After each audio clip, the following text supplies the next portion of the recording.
You saw the title. Yes, there are places where an acre costs less than your annual car insurance. But here's the catch. Some of those acres are functionally unusable if you can't legally reach them or pump a drop of water. Today, we're ranking the 10 cheapest states. Pure data, no romance. We'll score each one with an exit backward lens. Access, water, utilities, zoning, and your likely resale. Spoiler, the desert deal might be a mirage while a humid, soil-rich state quietly wins on utility per dollar. You want appreciation, not a postcard. Let's separate traps from keepers. Before we continue, hit subscribe so you never miss the latest updates. Number 1, New Mexico. You can buy an acre here for less than a new iPhone. But can you even get to it? That's New Mexico's trap. The per acre averages are so low they almost feel like a typo. And for budget buyers, that's catnip. You look at a map, you see big skies and empty grids, and you think, I can stack acres like trading cards. It's real, it's happening. But here's the catch. A lot of those squares are landlocked. The classic checkerboard of BLM and state trust land slices private parcels into islands. No legal road, no recorded easement, no build. It's like buying a car with no roads and a gas station 60 miles away. And yes, USDA farm real estate values in parts of the state hover under $1,000 an acre. Let that sink in. Low price doesn't equal usable. Access isn't the only curveball. Water rights are their own universe. In many basins, you don't just drill and celebrate. You check adjudication status and whether the state engineer even allows a new appropriation. Depth to water maps can show 300 plus feet in spots, and that's before you hit a dry hole. Miss the mark and you're hauling water, paying for delivery, and dropping cash on a cistern that can cost more than the land itself. Septic isn't automatic either. County sanitarian rules lean on soil tests, slopes, and setbacks. A failed perk test can force engineered systems. Add in county easement rules and you start to see why cheap turns into stuck. The counties with heavy federal and state holdings also limit where roads can go, so your shortcut might be a trespass case waiting to happen. So, can exit backward math still work? Yes, but you need to flip the script. Start with buyers who want recreational use or small AG, then reverse into your offer. Deeded access recorded on the plat. A well-planned tide to hydrologic reality, not vibes. Proximity to a paved route cuts dust, tow bills, and install costs. Do those three and the appreciation to cost ratio spikes because you've removed the fatal frictions. Skip them, and you're the proud owner of a very pretty postcard. Some states are cheap without the same water lottery until winter shows up with an attitude. Number 2, Wyoming. Wyoming's prices feel like a clearance rack until you factor in snow, distance, and power runs. The sticker looks sweet. The fine print is winter and miles. You're looking at ranch-scale tracks that make your spreadsheet purr, and then reality bills you for logistics you didn't budget. Let that sink in. Here's the thing. Per acre averages can dip under about $1,500 an acre, with farmland even lower in spots. That's real. The big draws are size and space. Investors love the idea of splitting pasture from recreation and riding appreciation. But here's the catch. What the map shows as a county road can be unmaintained past a cattle guard or privately held as a ranch road with no duty to plow. Seasonal closures turn November through April into nice try season. County access policies matter more than the view. Utilities are where cheap land grows fangs. That short 5-mile power line quote, it can cost more than your truck.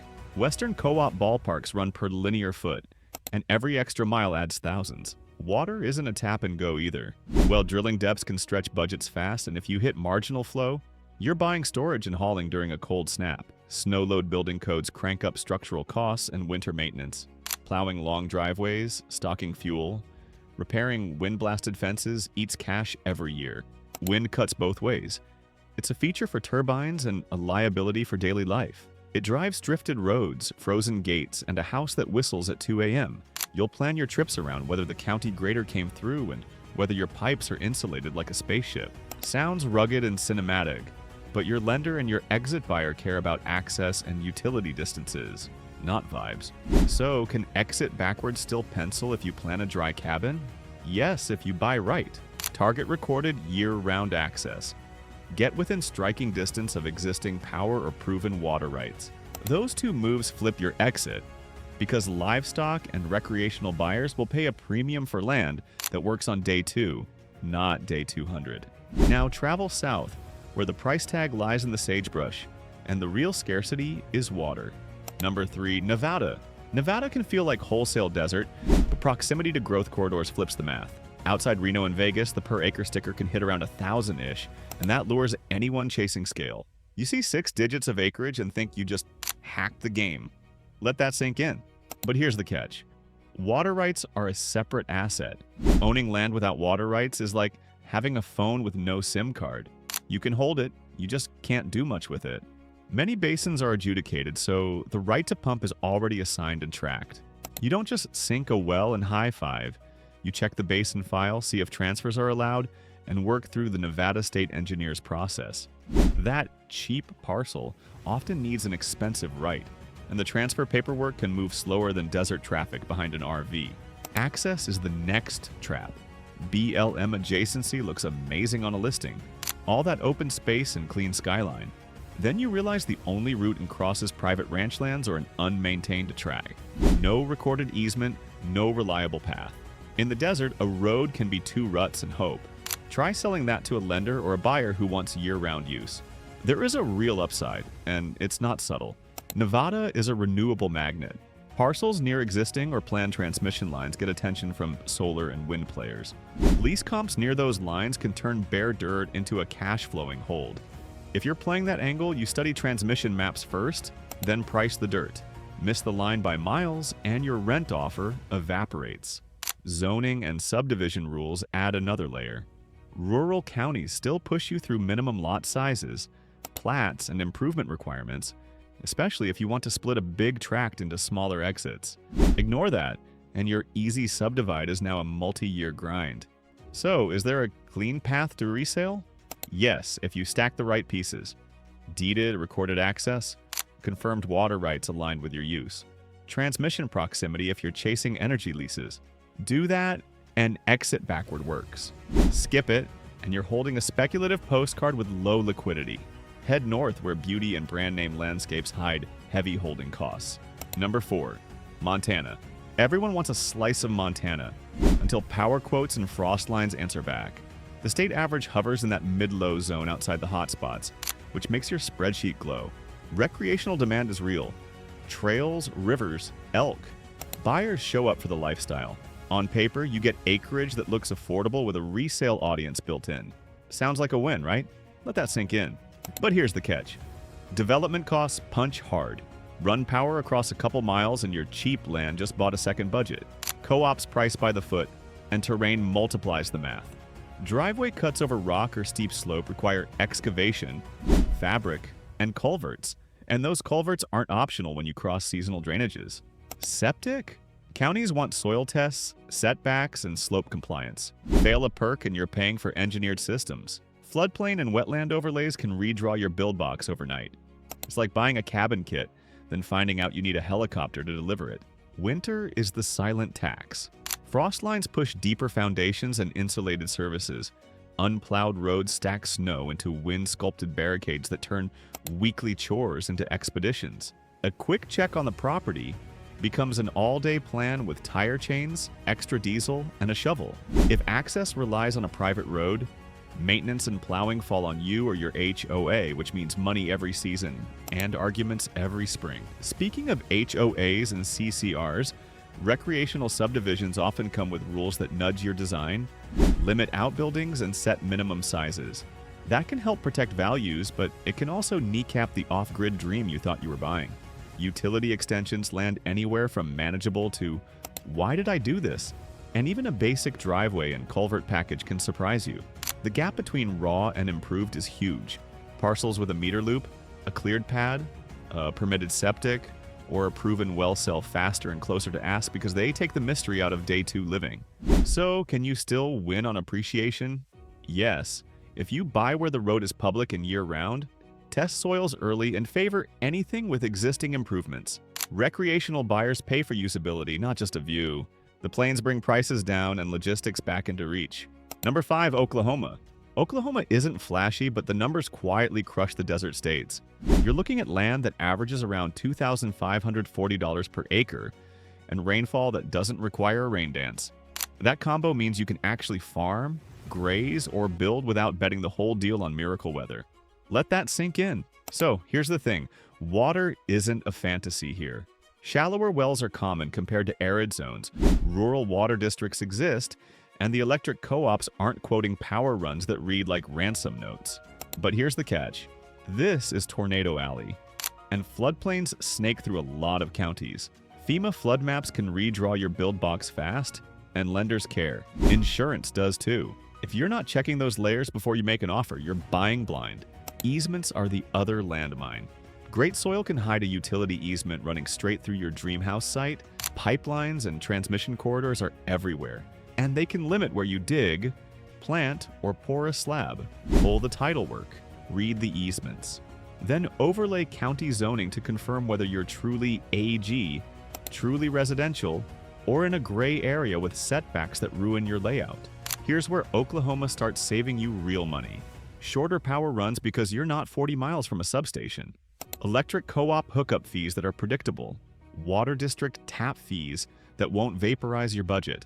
County well depth averages that keep drilling costs sane. Septic approvals that move faster when soils cooperate. That's time and cash back in your pocket. So who's the exit buyer? That's the play. Homesteaders who want chickens, a shop, and a garden without hauling water from town. Small AG operators who value pasture and proximity to a highway. They don't need a luxury view, they need a workable plan they can execute this season. If you secure access, confirm clean title, and verify that those easements don't slice your build site, exit backward looks great. Price your offer off local comps, subtract the real costs, tap fees, hookup, driveway, septic, and leave a margin. Then your resale isn't theory. It's a line of practical buyers with trailers and weekend plans. And if you want humidity and yield, the Deep South starts making a case. Number 6, Mississippi. Mississippi isn't the cheapest sticker, but it might be the best value per usable acre. Around 10 to 11 grand per acre gets you actual function. Water from the sky, soils that cooperate, and trees that pay you back. Think a less art project in the desert, more working ground you can put to work this season. Let that sink in. So here's the thing. The average land price hovers near $10,835 per acre, while pure farmland has clocked in much lower in past datasets, which tells you the ag play is alive. Rainfall keeps crops and pasture moving without gambling on miracle wells. Timber isn't a bonus, it's part of the stack. Pine rotations, mixed hardwood pockets, and manageable haul distances give you real options. Pull NRCS soils to find your productive classes, then layer wetlands maps to see what's actually buildable versus permanent squish. But here's the catch. Floodplains and wetlands can redraw your parcel overnight, especially after big rain weeks. Roads that look fine in September can turn into axle-deep soup in February. Lenders notice, appraisers notice, and your timeline stretches. You need to confirm access that holds up in wet seasons and map your drainage plan early, or your barn pad becomes a cattail sanctuary. This is where Mississippi shines. Think of it as buying a farm that actually functions, not a Martian landscape. Usable acres mean you can stack revenue. Hunting lease demand is real across deer and waterfowl corridors, and per acre lease rates can cover taxes and part of your note. Timber thinnings bridge the gap between major harvests. Add in USDA programs, CRP, and similar options, and you're smoothing cash flow while the land appreciates. One tract, 3 income lines, 0 desert fantasies. Run the exit backward math and ask, does this beat the cheap Mirage?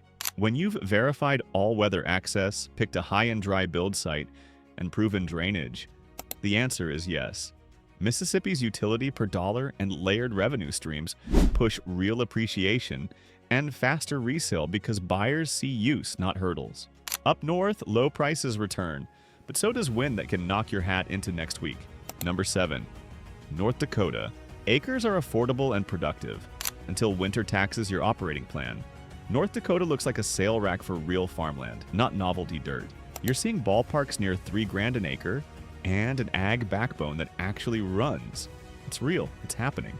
But here's the catch. The climate runs the room, and it charges late fees. Let's break it down. The average farm real estate value hovers around $3,200 per acre, which makes entry easy. That price masks local quirks. Soil class swings, drainage patterns, and micro markets near elevators or co-ops. Think strong, small grain country with a short fuse. The growing season is concise, so timing becomes a discipline, not a suggestion. Miss a window and you're watching yield potential slide. Winter is where the bill comes due. Deep frost pushes you to winterize everything. Frost depth isn't cute. It decides how you bury lines and set foundations. Tile drainage can shift a field from sticky to sellable, but it's not free. You'll budget real money per acre for runs that keep fields workable in spring and after big rains. It's like great software with a brutal learning curve. Powerful when mastered, unforgiving when you guess. Operations live or die on logistics. Elevators, co-ops, and county road maintenance dictate whether you can move grain when you need to. Some county roads hold up all winter, others turn into a rutted obstacle course. Year-round access isn't a luxury line item, it's your exit plan. If a buyer can't reach it in February, they discount you in August. Then there's the subsurface twist. Mineral rights are often severed. You might own the surface while someone else controls the hydrocarbons. That's fine if the surface use agreement is clear on roads, pads, and damages. It's chaos if it isn't. Add in oil and gas easements, and you'll read every clause about gates, crop loss, and timing of access. So, who's the exit buyer? Producers and pragmatic investors. People who value operational land with recorded legal access and clean mineral/surface terms. Get those pieces right, and exit is steady and rational because the value sits in workability, not sizzle. Next door, similar story, but a touch more recreational pull. Number 8, South Dakota. Slightly pricier than North Dakota, but your exit pool widens. That's the play with South Dakota. You get entry-level pricing without shrinking your buyer list to farm only. Recreational demand is rising, and diversified AG keeps the floor under values. World Population Review pegs average farmland around the mid-2000s per acre for 2025, which means you're not overpaying to get in. Let that sink in. So here's the thing. The state looks simple until water management enters the chat. Prairie potholes carve Swiss cheese patterns through otherwise solid ground. They're seasonal, unpredictable, and they decide where your driveway, barn pad, and tile go. County drainage rules tell you what you can fill, where you can divert, and how much you'll spend making muck usable. Add setbacks around rights of way and water features, and your build box moves whether you like it or not. Hunting is the double-edged sword. Great deer and waterfowl can be real revenue via leases with per-acre rates that cover taxes and a chunk of holding costs. But here's the catch. If the best access crosses a neighbor's pasture, your premium hunting tract becomes a headache. You'll need clean, recorded access that spells out gates, timing, and routes. Or buyers and lenders tap the brakes. No handshake paths. Paper it. CRP is a legit lever. Enrollment can smooth cash flow while you wait on appreciation, but it also carries terms about mowing, haying, and improvements that box you in. Get the contract details early, then layer in county zoning for AG to residential transitions. Some counties are friendly to a shop house. Others want platted lots and upgrades before you split or build. The right mix of soils and access keeps bankers and buyers calm because it screams usable from day 2, not project. Best practices here are boring and profitable. Recorded easements with legal descriptions. Clear title on access and utilities. Drainage plans that match county standards. Soil maps that show workable classes, not just hope and grass. Do that and your buyer pool expands from producers to homesteaders and weekend hunters, which makes your exit backward math sing. Does it beat the desert on exit backward? Yes, with real access, workable soils, and minor improvements. Driveway, culvert, meter base, you get utility, cash flow options, and better liquidity. Move east to hills and hollers where the topography hides both bargains and gotchas. Number 9, West Virginia. West Virginia's prices look friendly until the slope map loads. Around $3,300 an acre sounds like a steal. Let that sink in. Then you zoom in, and the terrain hits you like a treadmill set to mountain goat. Cheap on paper, expensive in reality. Here's the thing. The state sells the dream. Hardwoods, streams, and deer trails like highways. Low to mid per acre pricing with real timber and recreation appeal. But the twist is topography. Steep terrain shrinks your usable footprint fast. Buying 20 acres and discovering only 1 acre is buildable is a rite of passage here. Your home site might be a bench the size of a parking pad, and your driveway wants switchbacks and riprap. Septic is not a rubber stamp. County standards tie approvals to soils and slope. Too steep and you're forced into engineered systems that cost real money. That's if the sanitarian signs off at all. The slope also decides whether a logging crew will pay you for oak, maple, or cherry, or discount you because the skid route is a circus act. Timber value lives and dies on species plus access. No road, no profit. Now, the legal landmines. Mineral rights severance is common. Old oil and gas rights can mean surprise visitors with drilling rights. You own the surface, someone else might own the molecules under it. Without clean title work, you don't know who can enter, when, or where they can put a road. Do the title run. Read the leases. Surface use terms matter. And road access? That county road might be a private lane with seasonal upkeep and zero plowing. Counties set maintenance and subdivision requirements that can force upgrades before they bless your plans. So, can an exit work if you curate the topography? Yes, you target ridgetop or bench sites with recorded year-round access. You confirm mineral and title position, so nobody shows up with a rig and a smile. You map the build box, confirm septic feasibility, and show a sane driveway plan. Recreational buyers pay premiums for usable topography because Day 2 usability beats a panoramic slope you can't stand on. Then there's a southern state that quietly outperforms on utility per dollar. Number 10, Arkansas. The quiet utility champion. Not the cheapest sticker, probably the best exit math. Arkansas plays a different game. Around $11,500 per acre gets you land that actually works. Decent rainfall, timber that cycles, poultry country, and row crop zones that know how to produce. You're buying usability, not a question mark. Let that sink in. But here's the catch. The delta will bite if you ignore the floodplain. Big rivers mean low spots, and lenders read flood maps before they read your listing. You want to build site comfortably out of the blue. Then zoom in on poultry zones. Integrator presence brings setback rules and odors you can't hand wave away. A coop 1,000 feet off the fence changes your layout and your resale pitch. Utility easements are another quiet tax. A transmission corridor across the middle of your tract turns your perfect house pad into nice pasture. Paper beats hope. Here's the thing. Arkansas is a Swiss Army knife. NRCS soils help you pick the right blade. Class 2 or 3 for crops. Upland mixes for timber and hunting. Poultry integrator maps show where barns already cluster, which can be a plus if you're servicing growers, a minus if you want quiet. Water table depth stays sane in many regions, and rural power co-ops have predictable hookup norms. That keeps your all-in budget from spiraling while you get to work. Small upgrades do heavy lifting. A gravel driveway that doesn't rut, a culvert set to drain right, and a meter loop ready for the co-op can move a parcel from raw to ready. Hunters will pay for clean access and a dry parking pad. Timber folks like a thinned stand with a skid-friendly path. Local banks prefer tracks with recorded access, out-of-flood build sites, and a clear plan for utilities. That financing appetite expands your buyer pool. Does Arkansas beat the deserts on exit backward? Strong yes. The math says usability plus demand equals liquidity.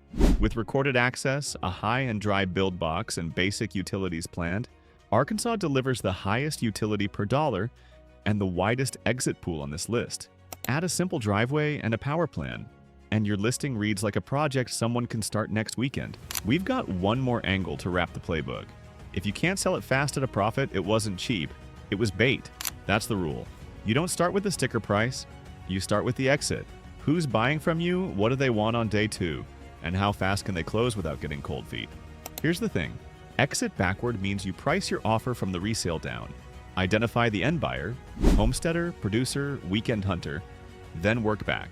Pull broad baselines from USDA values to see where land is generally cheaper, then zoom to county comps to get real demand.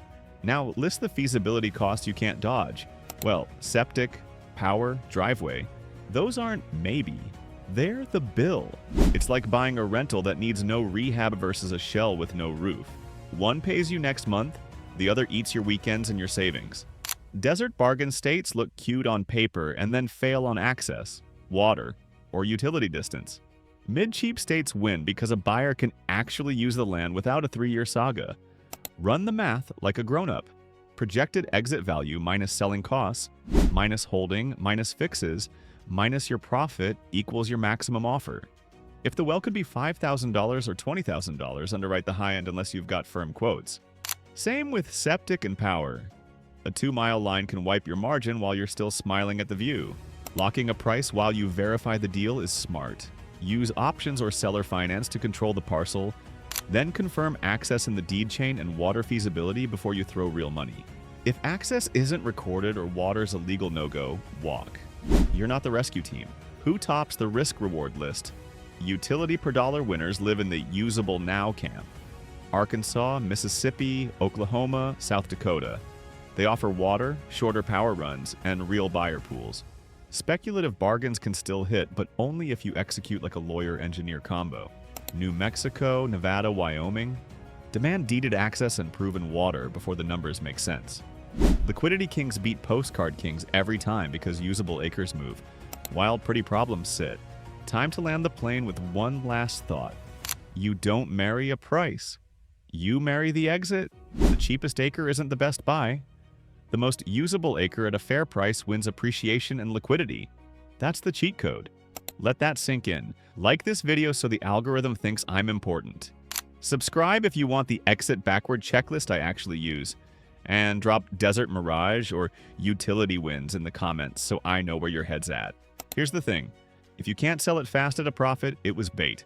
Usability creates demand. Demand creates liquidity. Would you own land you can't legally drive to?